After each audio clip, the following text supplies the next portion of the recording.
नमस्कार मित्रांनो, हिंद केसरी कोरेगाव मैदान या मैदानामध्ये आपल्या लाडक्या बकासूरचा गटात काय झाले तर मित्रांनो, आपल्या द्वादशम हिंद केसरी बकासूरचा पैरा आत्ताच नुकतीच झालेली खरेदी मल्हार त्यासोबत सुंदरसा पैरा जोडला होता। त्यांनी 29व्या गटात 4 नंबर तासावर गाडी होती।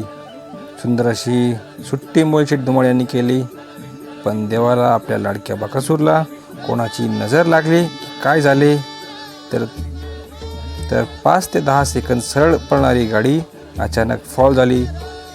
तर मित्रांनो, आपल्या बकासूरचा पैरा 1 नंबर असा होता, पण पैरा 1 नंबर असून सुद्धा आपल्या देव बकासूरचं फक्त 5 ते 10 सेकंदात गाडी फॉल झाली। तर मित्रांनो, तुम्हाला काय वाटते तर ते मला कमेंट बॉक्समध्ये जरूर कळवा। आपल्या देव बकासूरला कोणाची नजर लागली की काय झाले तर बरीच आपल्या बकासूरवरती प्रेम करणाऱ्या लोकांनी मला कमेंट बॉक्समध्ये कळवले आहे की त्यांना काय वाटते। तर आपण बघू शकता, पुढे व्हिडिओमध्ये मी दाखवत आहोत की आपल्या द्वादशम हिंद केसरी बकासूरला काय झाले काय नाही, त्यांच्या कमेंट पुढे मी दाखवल्या आहेत। तर आपणही करा की काय झाले काय नाही। सुंदर असा पैरा होता, बघूयात काय कमेंट आहेत तर